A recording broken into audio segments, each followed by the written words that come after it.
प्रिय विद्यार्थियों, नमस्कार। Jyotiba Phule group of education में आप सबका स्वागत है। मैं आपको नेचुरल रिसोर्स के बारे में बता रहा हूँ और लगातार कल भी मैंने आपको प्राकृतिक साधनों का तात्पर्य बताया था, प्राकृतिक संसाधनों के प्रकार बताए थे और उन्हीं प्राकृतिक संसाधनों के प्रकार में मैंने आपको बताया था कि प्राकृतिक संसाधन का तात्पर्य होता है मनुष्य के प्रत्यक्ष या अप्रत्यक्ष रूप में जो उपयोग में आने वाली हर वस्तु है वो आपकी प्राकृतिक संसाधन कहलाती है। प्राकृतिक संसाधन के जो प्रकार हैं उन प्रकारों में मैंने आपको बताया कि विकास और प्रयोग के आधार पर, जो मैं आपको लिखवा चुका हूँ कल, मैंने आपको विकास और प्रयोग के आधार पर दो प्रकार के संसाधन बताए थे। एक तो वास्तविक संसाधन बताया था और दूसरा मैंने आपको संभाव्य संसाधन बताया था। वास्तविक संसाधन के बारे में मैंने आपको बताया था कि वे संसाधन या वस्तुएं जिनका प्रयोग हम हर समय करते रहते हैं, जिनकी मात्रा और संरचना का हमें पूर्णतया ज्ञान होता है कि इनकी निश्चित मात्रा या इनकी निश्चित संरचना कितनी है, ये वास्तविक संसाधन कहलाते हैं। उदाहरण के रूप में मैंने आपको लिखवाया था कि भाई जर्मनी में कोयले की मात्रा निश्चित है कि आने वाले कितने समय में कोयला खत्म हो जाएगा। पश्चिमी एशिया में खनिज तेल की मात्रा, महाराष्ट्र में काली मिट्टी की मात्रा, ये चीजें आपकी निश्चित हैं। इसके पश्चात मैंने आपको बताया था संभाव्य संसाधन। संभाव्य संसाधन में मैंने आपको बताया था कि वे वस्तुएं जिनकी निश्चित मात्रा या संख्या का अनुमान हम नहीं लगा सकते हैं तथा जिनका प्रयोग हम इस समय नहीं कर रहे परंतु आगे आने वाले समय में हम कर सकते हैं, वे वस्तुएं संभाव्य संसाधन कहलाती। संभाव्य संसाधन का प्रयोग वर्तमान समय में न केवल न कर पाने और आगे आने वाले समय में करने के उदाहरणों में मैं आपको बता दूं, जैसे 20 वर्ष पहले तेजी से चलने वाली जो पवन चक्कियां थी, एक संभाव्य संसाधन थी। कैसा संसाधन थी? एक संभाव्य संसाधन थी। लेकिन आज के आधुनिक समय में हमारे देश में बहुत ज्यादा टेक्नोलॉजी की उन्नति हो गई है, जिसके कारण ही हम पंप का प्रयोग आज घर पर कर रहे हैं। लद्दाख में पाया जाने वाला 92 यूरेनियम 235 जो है विस्फोटक के काम में आने वाला एक संभाव्य संसाधन है, जिसका प्रयोग हम आने वाले समय में कर सकते हैं। यहाँ तक की बात मैं आपको कल तक के उसमें बता चुका हूँ। आज मैं उद्गम या उत्पत्ति के आधार पर प्राकृतिक संसाधनों को दो भागों में बांटता हुआ बताता हूँ। तो हमारा पॉइंट नोट करेंगे आप, उद्गम या उत्पत्ति के आधार पर प्राकृतिक संसाधनों को दो भागों में बांटा जाता है। उद्गम या उत्पत्ति के आधार पर, उद्गम या उत्पत्ति के आधार पर प्राकृतिक संसाधनों को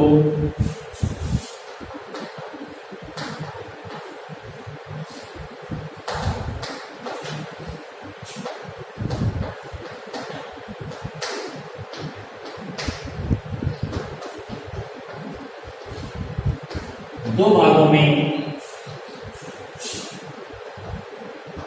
बांटा गया है। नंबर 1, पहला लिख देंगे हम उद्गम और उत्पत्ति के आधार पर जैव संसाधन। पहला क्या लिख देंगे हम? जैव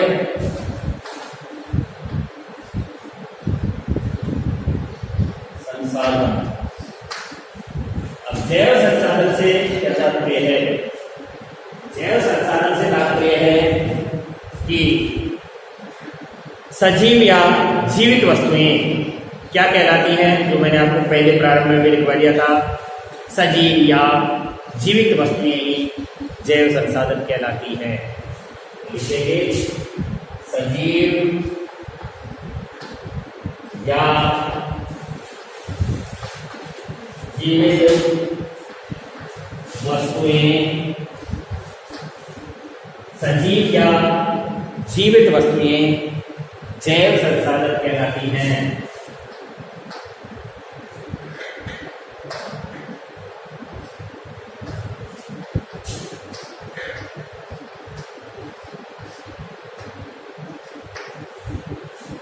सजीव जैसे उदाहरण के रूप में जीव जंतु है, पेड़ पौधे हैं, मनुष्य है। एग्जाम्पल है जैसे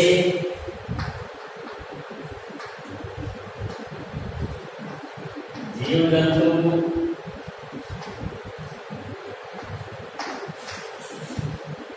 पेड़ पौधे, मनुष्य आदि, ये सब क्या कहला रहा है आपका? ये सब आपका जैव संसाधन कहला रहा है। दूसरा पॉइंट इसी का है, उद्गमन उत्पत्ति के आधार पर, जिसको हम अजैव संसाधन के नाम से जानते हैं। अजैव संसाधन पॉइंट नंबर 2।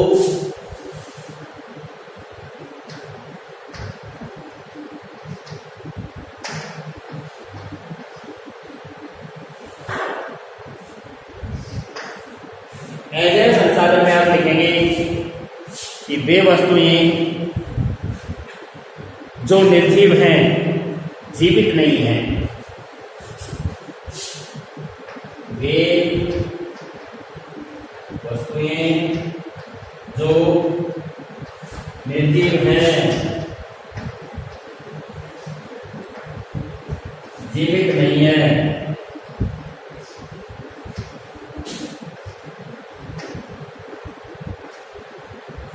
क्या कहलाती हैं? निर्जीव वस्तुएं, वे वस्तुएं अजैव संसाधन कहलाती हैं।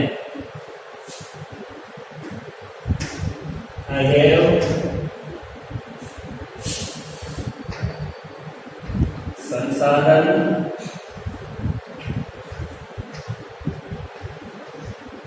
कहलाती हैं। जैसे उदाहरण में आप लिख लेंगे, वायु है, मिट्टी है, प्रकाश है आदि। जैसे वायु, मिट्टी, प्रकाश आदि। ये क्या कहला रहा है आपका? अजैव संसाधन कहला रहा है।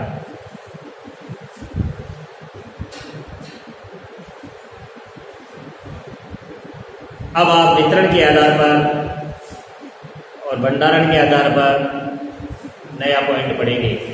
वितरण के आधार पर संसाधन को 2 भागों में बांटा गया है। वितरण के आधार पर पॉइंट को नोट कर ले से एक बार और देख लें। उद्गम या उत्पत्ति के आधार पर प्राकृतिक संसाधनों को 2 भागों में बांटा गया है। नंबर 1 जैव संसाधन, नंबर 2 अजैव संसाधन।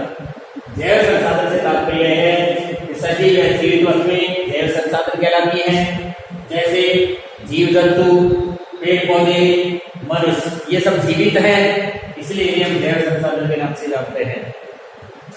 अजैव संसाधन वे सब वस्तुएं जो निर्जीव है, जीवित नहीं है, अजैव संसाधन कहलाती हैं। जैसे वायु, मिट्टी, प्रकाश आदि। अब मैं आपको इसका नया पॉइंट बताता हूं।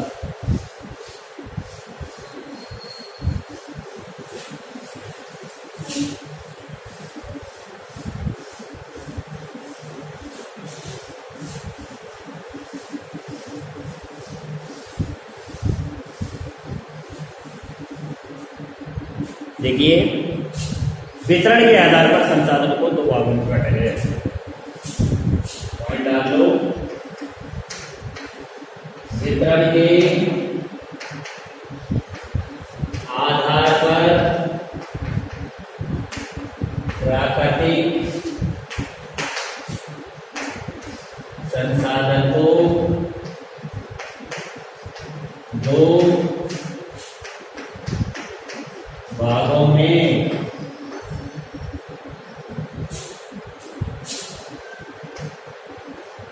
बांटा गया है। नंबर एक, पहला क्या है? पहला है सर्वव्यापक। पहला कौन सा है? सर्वव्यापक।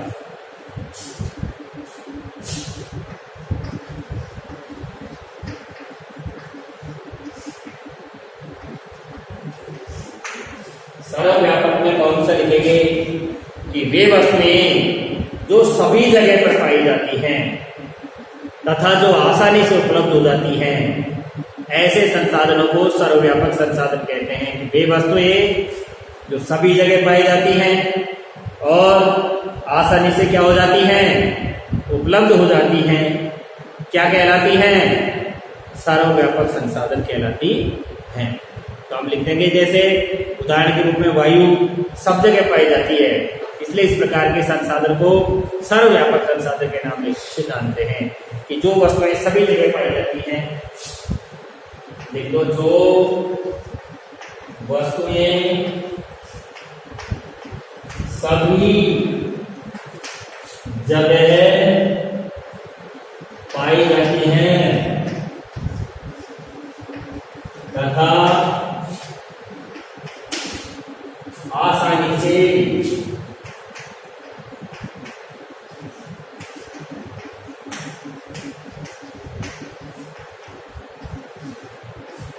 उपलब्ध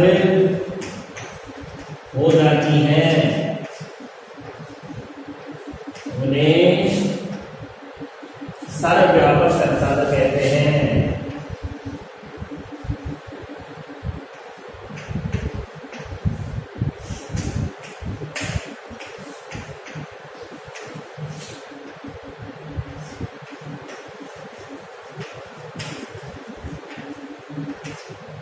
उन्हें सर्वव्यापक संसाधन कहते हैं। एग्जाम्पल के रूप में लिखो, जैसे वायु, ये सब जगह पाई जाती है। अब आप जान गए होंगे भली भांति कि सर्वव्यापक संसाधन किसे कहेंगे? कि वे वस्तुएं जो सभी जगह पाई जाती है और आसानी से उपलब्ध हो जाती हैं, सर्वव्यापक संसाधन कहलाती हैं। और स्थानिक संसाधन, इसी का पॉइंट नंबर 2 है, स्थानिक संसाधन किसे कहते हैं?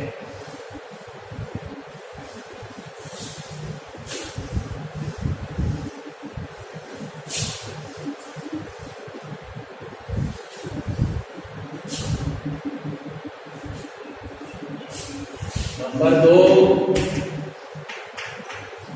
स्थानिक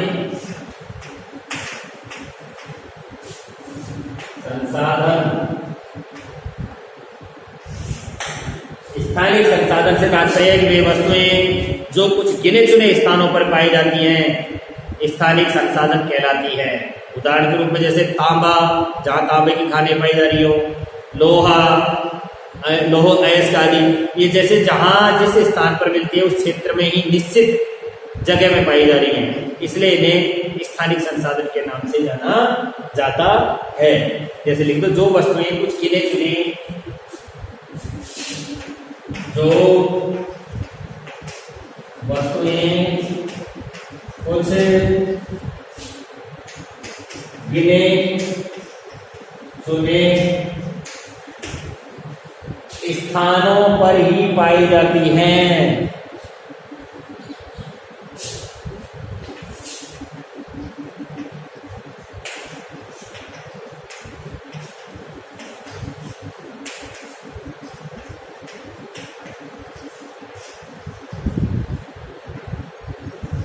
उन्हें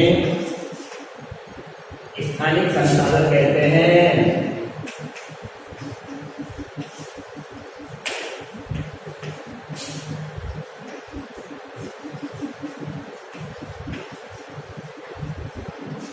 जैसे तांबा, लोह अयस्क आदि तांबा लोहा इस्पात हो गया।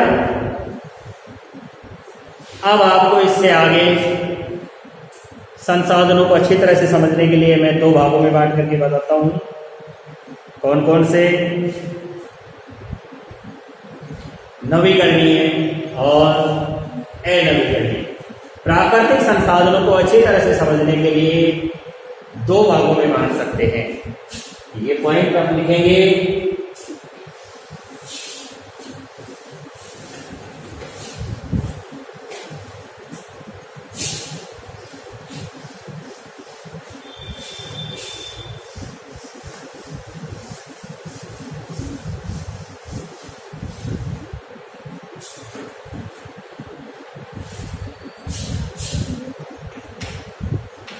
प्राकृतिक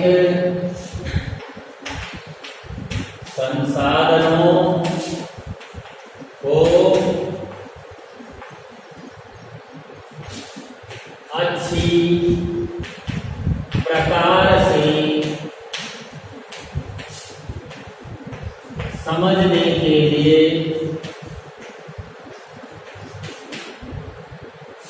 उन्हें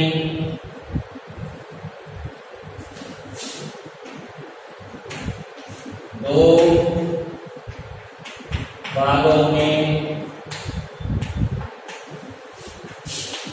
बांटा जा सकता है।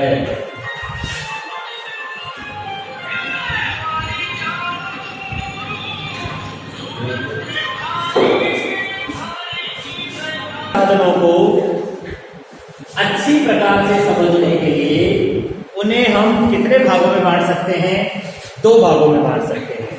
नंबर एक तो नवीकरणीय संसाधन, जो मैं आपको परिभाषा लिखवा चुका हूं। पहला एक तो गया नवीकरणीय। नवीकरणीय संसाधन एक, और नंबर दो अनवीकरणीय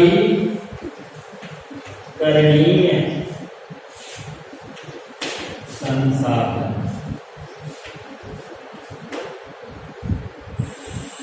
नवीकरणीय संसाधन और अनवीकरणीय संसाधन। शॉर्ट में मैं आपको पहले परिभाषा लिखवा चुका हूं कि वे वस्तुएं जिनका निर्माण और प्रयोग दोबारा किया जा सकता है, नवीकरणीय संसाधन कहलाते हैं। और अनवीकरणीय संसाधन से तात्पर्य है जिन वस्तुओं का भंडार भी सीमित होता है और जिनके निर्माण होने की आशा बिल्कुल ही नहीं रहती है, या निर्माण होने में फिर बहुत अधिक समय लग जाता है, अनवीकरणीय संसाधन कहलाते हैं। जैसे कोयला, पेट्रोलियम, प्राकृतिक गैस। मैं आपको इस बारे में पहले भी बता चुका हूं, परंतु यहाँ ये जो पॉइंट आया है इसके हिसाब से मुझे ये बताना बहुत जरूरी है। तो नवीकरणीय में आप लिखेंगे कि वे वस्तुएं जिनका निर्माण तथा प्रयोग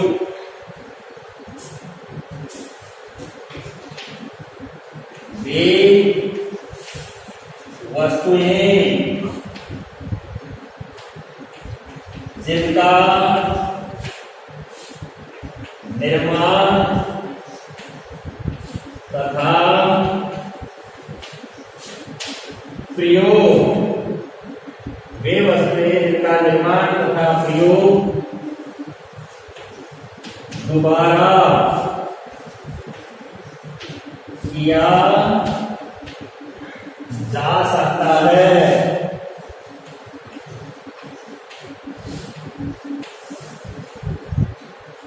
नवीकरणीय संसाधन कहलाते हैं।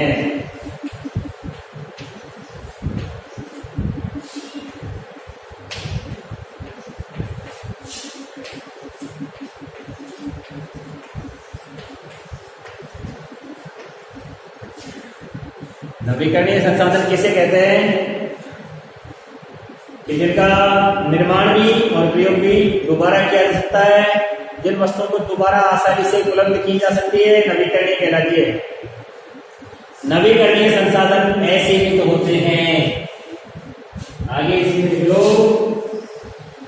नवीकरणीय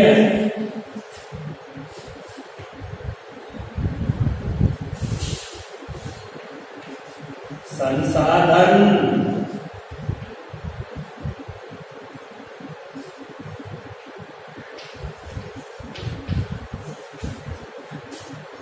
ऐसे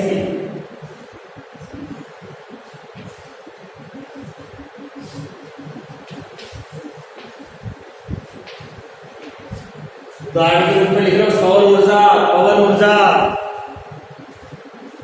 आदि। जैसे सौर ऊर्जा,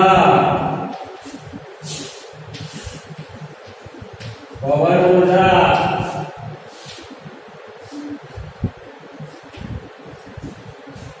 नाम से पता चल रहा है हमको कि नवीकरणीय संसाधन वे संसाधन हैं जिनका प्रयोग भी कर सकते हैं और पुनर्निर्माण भी कर सकते हैं।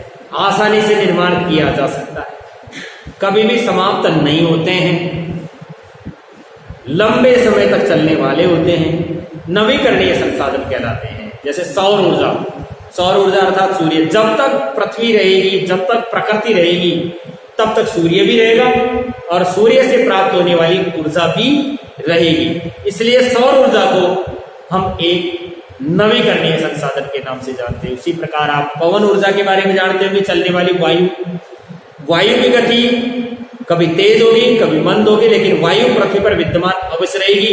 यदि पृथ्वी पर वायु विद्यमान नहीं रहेगी तो जीवन की संभावना उसी समय खत्म हो जाएगी। इसलिए पवन ऊर्जा भी एक नवीकरणीय संसाधन के रूप में जाना जाता है। अब मैं आपको अनवीकरणीय संसाधन के बारे में लिखवाता हूं। पॉइंट नंबर 2,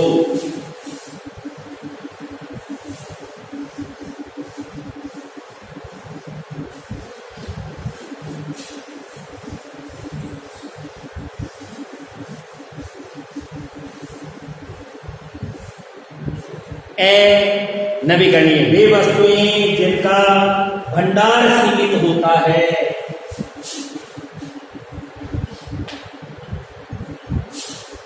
वे वस्तुएं जिनका भंडार सीमित होता है।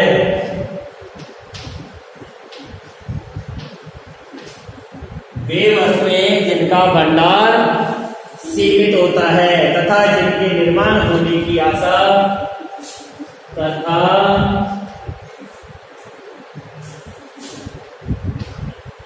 जिनके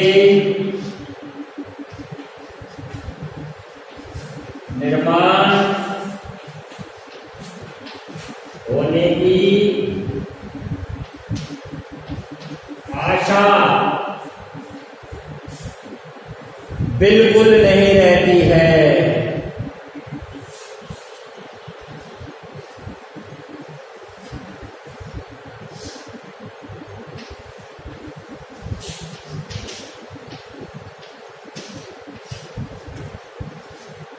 यदि निर्माण भी होता है तो बहुत अधिक समय लगता है। यदि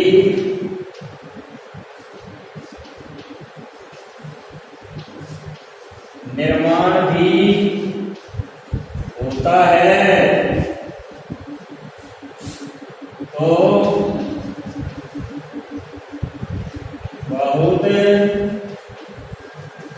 बहुत अधिक समय लगता है।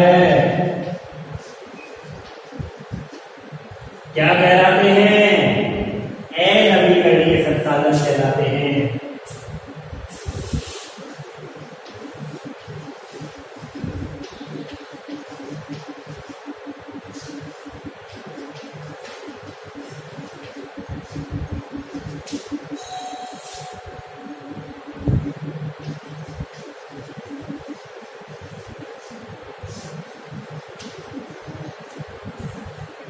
क्या करते हैं?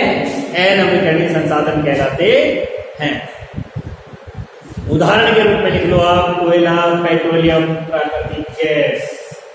जैसे कोयला,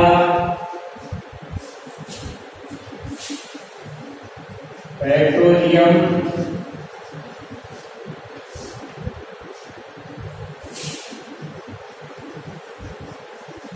प्राकृतिक गैस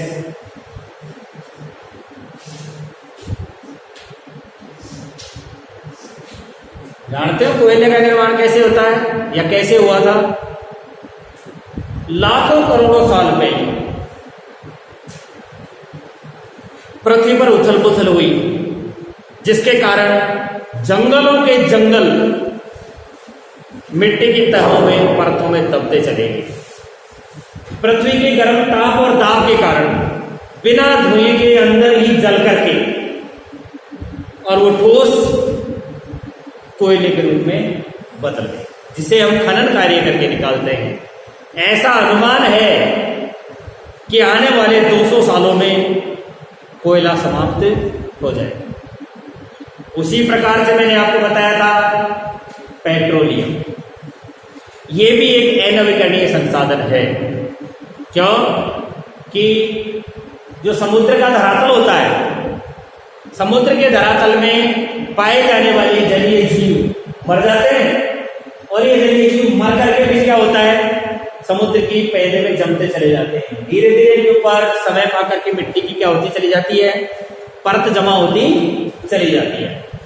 धीरे धीरे मिट्टी की परतों के गर्भ पे समा करके ये एक गाढ़ा इमल्सन गाद के रूप में बढ़ जाता है, गाढ़ा पदार्थ बन जाता है।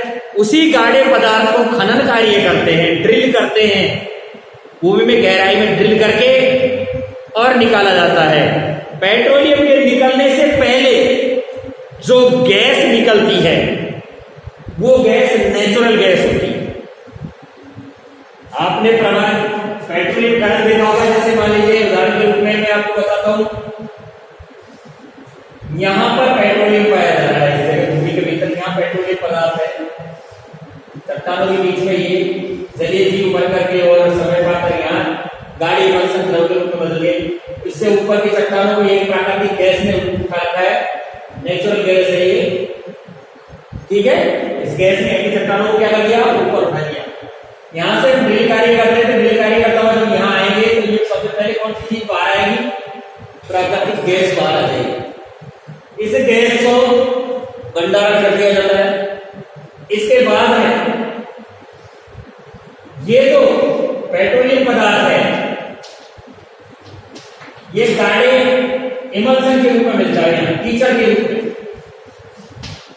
आपने देखा होगा या सुना होगा कि अपने सिकंदरा के जस्ट पास में से होकर के एक मथुरा सलाया पाइपलाइन जा रही है, जो पेट्रोल को बॉम्बे से और मथुरा भेजती है। बॉम्बे से क्या होने के लिए, फिल्टर होने के लिए।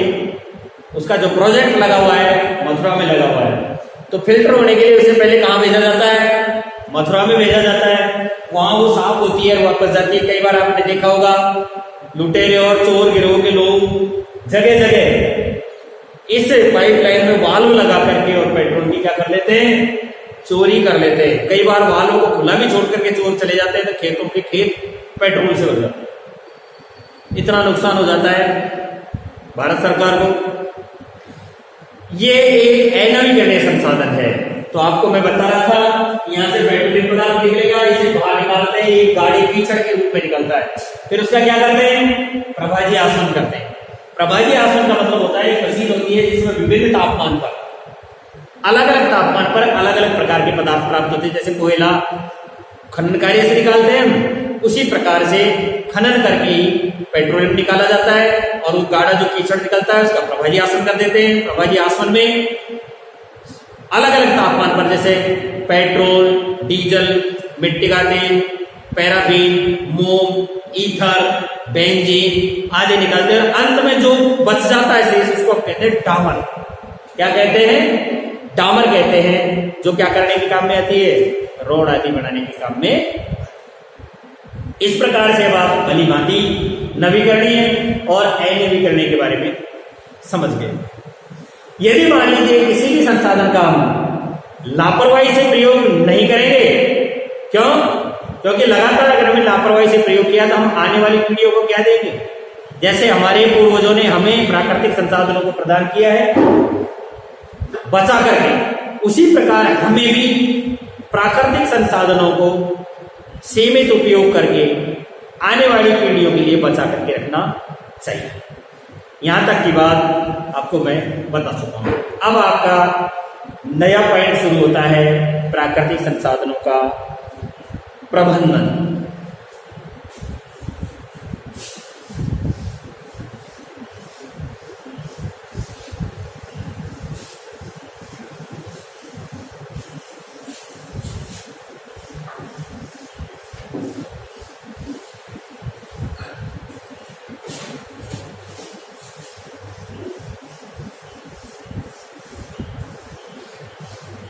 देखिए, प्राकृतिक संसाधनों के प्रबंधन में पॉइंट डालो, प्राकृतिक संसाधनों का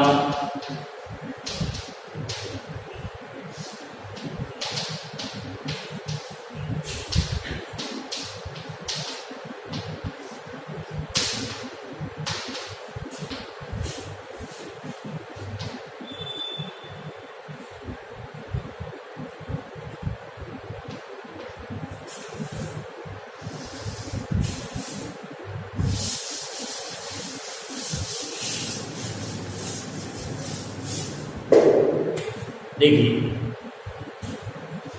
इसके बारे में थोड़ा सा मैं पहले आपको बोल करके बताता हूं, समझिए। मनुष्य अपने जीवन जीने के लिए, यानी जीविकोपार्जन के लिए प्राकृतिक संसाधनों का क्या करता है? दोहन करता है। दोहन करता है मतलब उपयोग करता है। क्या करने के लिए? जीवित रहने के लिए प्रकृति के द्वारा प्रदत्त जो संसाधन है ना, उन सबका क्या करता है? उपयोग करता है। आदि मानव को मतलब समझ गए? जब मानव जंगलों में रहता था, मानव सभ्यता का क्या नहीं हो पाया था? विकास नहीं हुआ था। मानव सभ्यता का विकास नहीं हुआ था और मानव कहाँ रहता था? जंगलों में रहता था और पशु आदियों को मार करके, शिकार करके अपना भोजन पेट पालता था। आदि मानव अपने पर्यावरण से प्राप्त जो वनस्पति थी, पेड़ पौधे थे, पशु पक्षी थे, जंगली जानवर थे, कभी जंगली जानवर उनको मारकर खा जाते थे पशुओं को, वो मनुष्यों को, कभी मनुष्य जंगली जानवरों को मार करके खा जाते थे। गुफाओं में रहता था, घाटियों में पड़ा हुआ रहता था। धीरे धीरे, यानी कहने का मेरा तात्पर्य है कि पर्यावरण से प्राप्त जो वनस्पति और पेड़ पौधे थे उन पे ही निर्भर करता था वो। उस समय जनसंख्या का घनत्व भी कैसा था? कम था, बहुत कम मानव थे और मनुष्य की जो आवश्यकताएं थी वो भी कैसी थी? सीमित। प्रौद्योगिकी, टेक्नोलॉजी का जो स्तर था बहुत नीचे था। उस समय पर्यावरण के संरक्षण की इतनी ज्यादा क्या नहीं थी?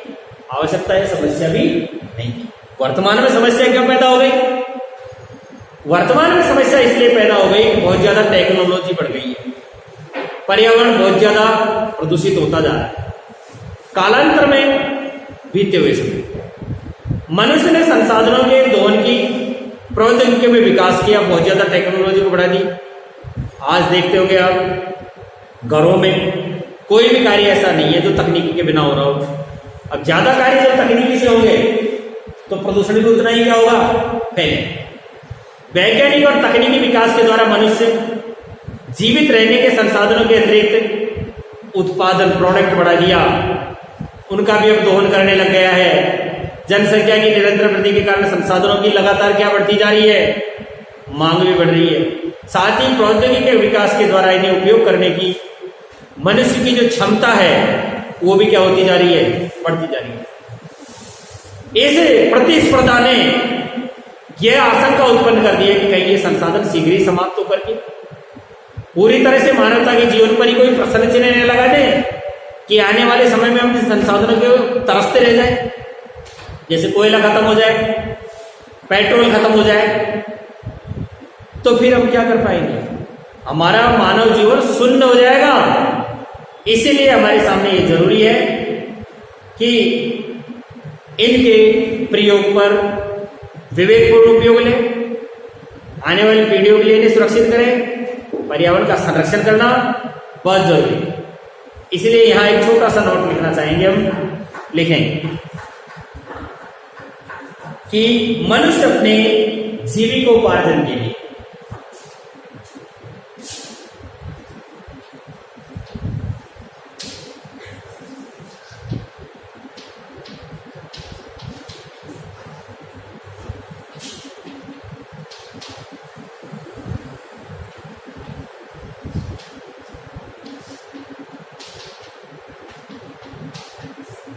मनुष्य अपने जीविकोपार्जन के लिए प्राकृतिक संसाधनों का दोहन करता है।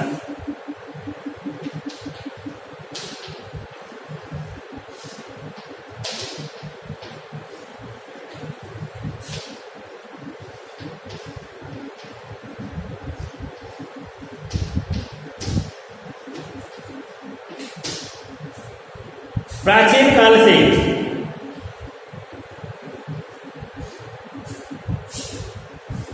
आदिकाल में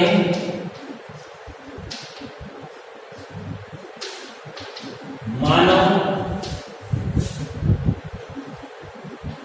वनस्पति एवं किस पर निर्भर रहता था? पशुओं पर निर्भर था।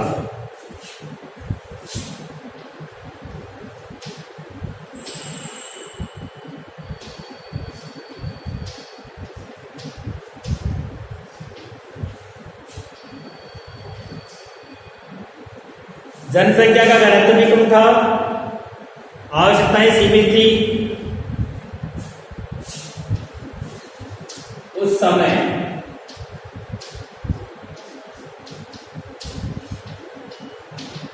जनसंख्या घनत्व कम था,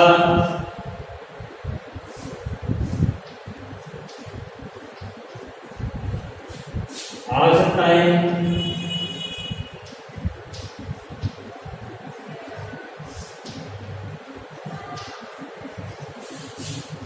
सीमित थी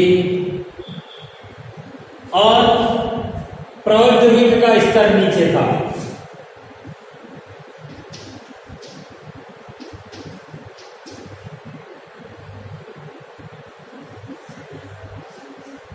प्रौद्योगिकी का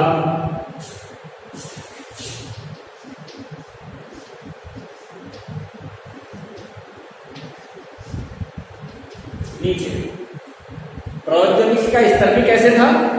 नीचे था, सीमित थी और उस समय संरक्षण की समस्या बिल्कुल नहीं।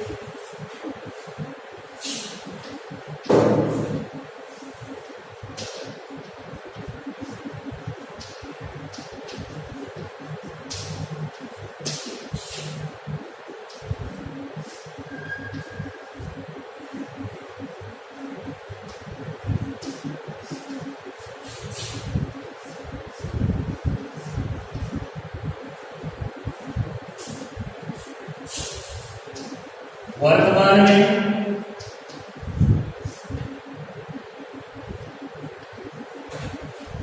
जनसंख्या वृद्धि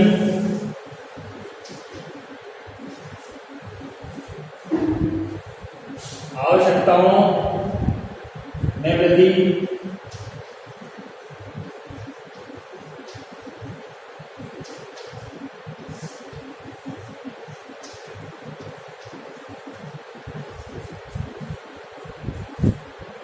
प्रौद्योगिकी का स्तर उच्च,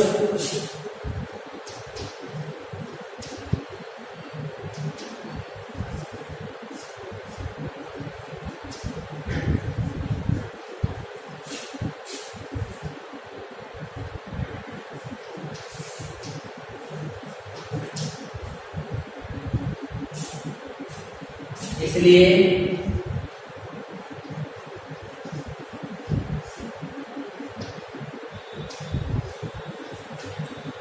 संसाधनों के संरक्षण की समस्या भी उत्पन्न हो गई।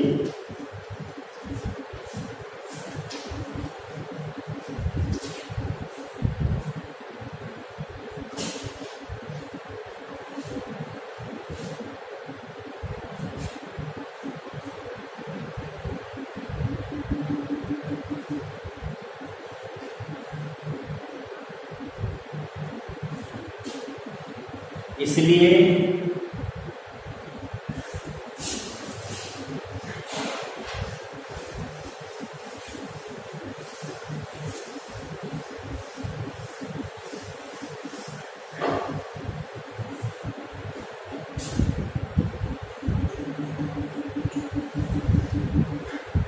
वैज्ञानिक और तकनीकी युग के प्रारंभ हो जाने के कारण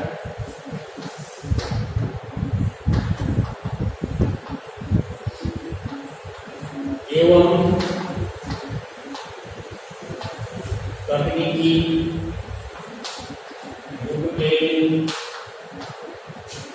प्रारंभ हो जाने के कारण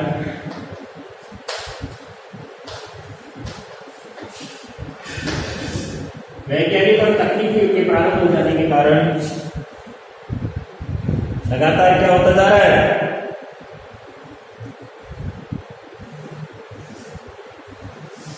संसाधनों और उत्पादनों का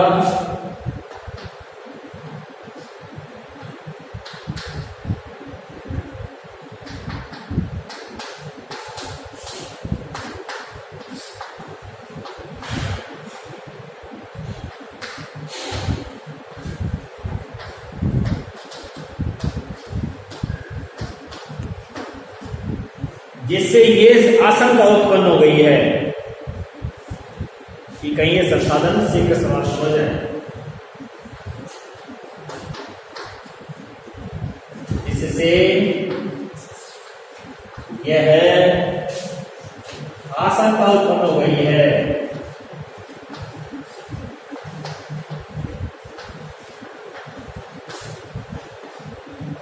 कि आने वाले समय में कहीं ये संसाधन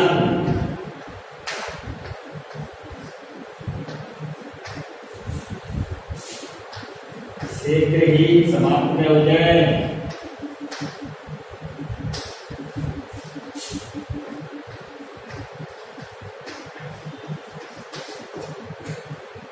और आपका ये पॉइंट समाप्त हो गया है।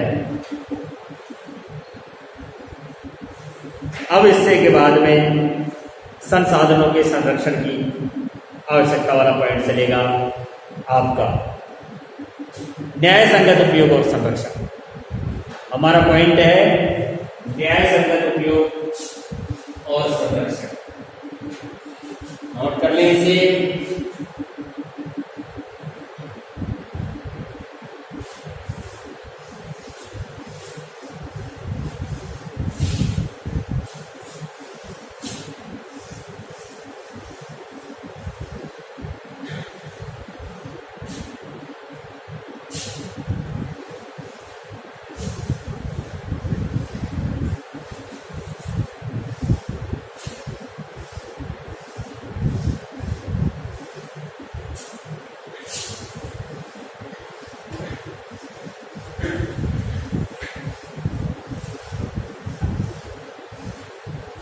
नया पॉइंट डालो, न्याय संगत उपयोग एवं संरक्षण।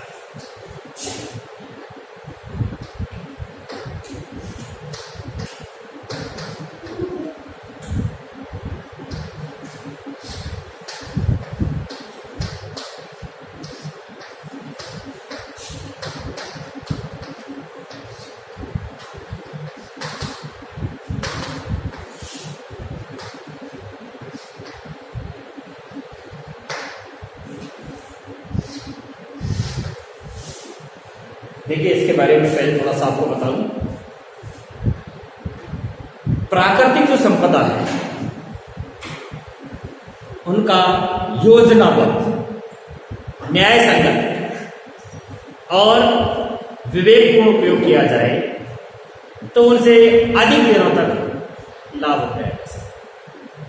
अगर मान लीजिए कोई प्राकृतिक संपत्ति है, प्राकृतिक संपदा है, पुराने समय से स्थापित है, ऐसी अगर संपदाओं का हम योजना बना करके उपयोग करें, जैसे मान लीजिए उदाहरण के रूप में ये मान लें कि हमारे घर में 100 रुपए रखें और उन 100 रुपए का यदि हम एक योजना बना करके उपयोग करेंगे, 10 रुपए इसमें खर्च करेंगे, 5 रुपए इसमें खर्च करेंगे, 20 रुपए इसमें खर्च करेंगे, 50 रुपए इस तरह खर्च करेंगे, योजना बना करके। और योजना बनाने में योजना कैसी हो, न्याय संगत हो कि इन चीजों की हमको रिक्वायरमेंट है, जरूरत है, आवश्यकता है, वही चीज खरीदे। न्याय संगत करेंगे, हैं विवेक यानी बुद्धि से कि क्या ये जो चीज खरीद रहे हैं ये हमारे लिए लाभदायक है या इससे हमें कोई हानि होगी।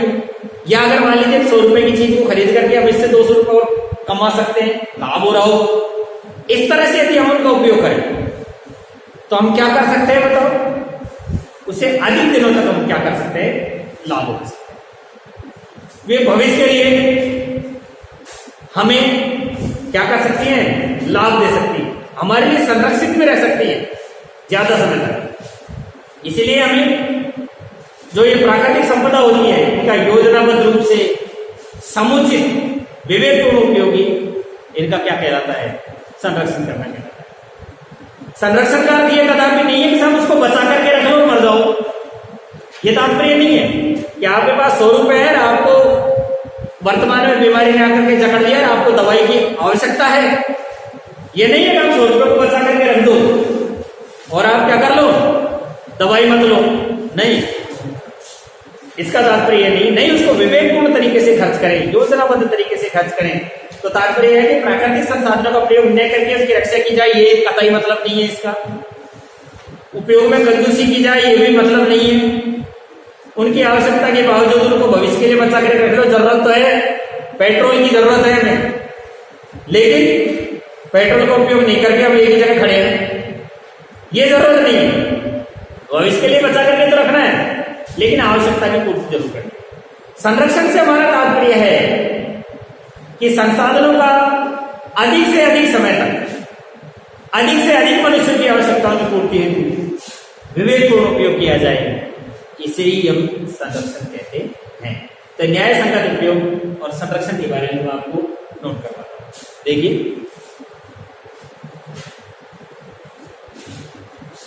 लिखेंगे इसमें प्राकृतिक संपदाओं का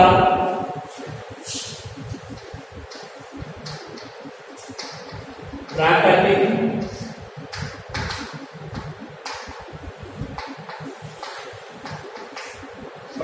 संपदाओं का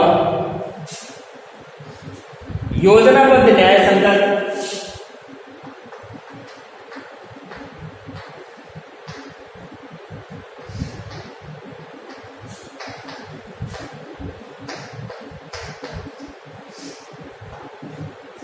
न्याय संगत और विवेकपूर्ण उपयोग किया जाए।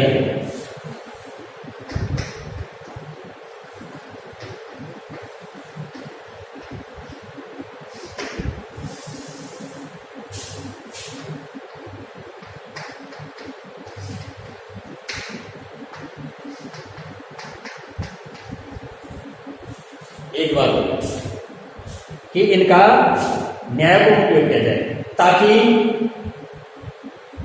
अधिक समय तक लाभ प्राप्त किया जा सके।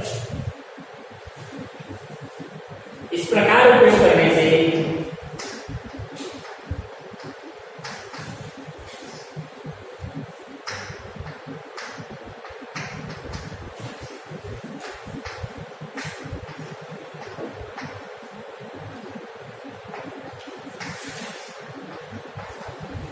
ज्यादा दिनों तक लाभ प्राप्त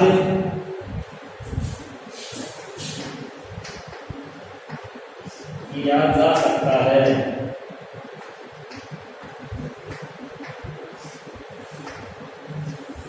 अधिक दिनों तक लाभ प्राप्त किया जा सकता है। इसके बाद में वे भविष्य के लिए भी संरक्षित रह सकते हैं।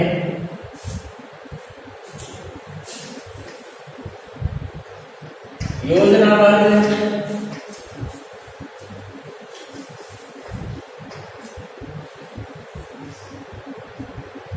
न्याय संगत और विवेकपूर्ण उपयोग करने से ये प्राकृतिक संसाधन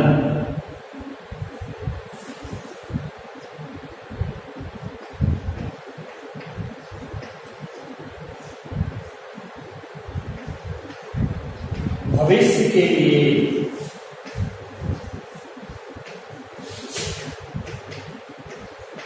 संरक्षित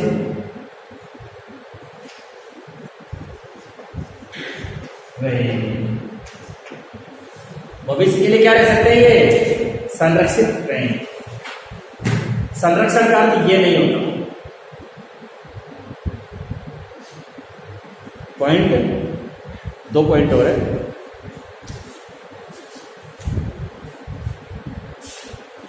इसी में लिखो चलो ये संरक्षण का अर्थ होता है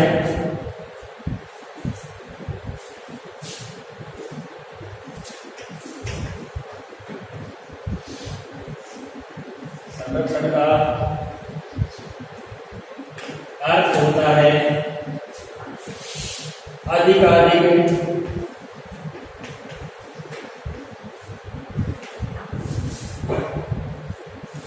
मनुष्यों के द्वारा अधिकाधिक समय तक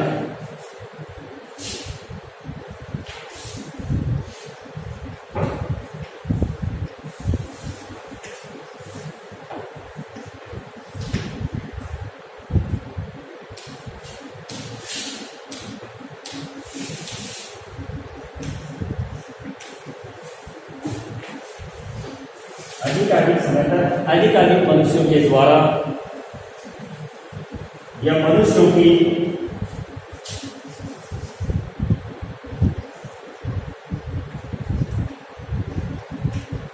आवश्यकताओं की पूर्ति करना। अधिकाधिक मनुष्यों की आवश्यकताओं की क्या करना? पूर्ति करना ही संरक्षण कहलाता है।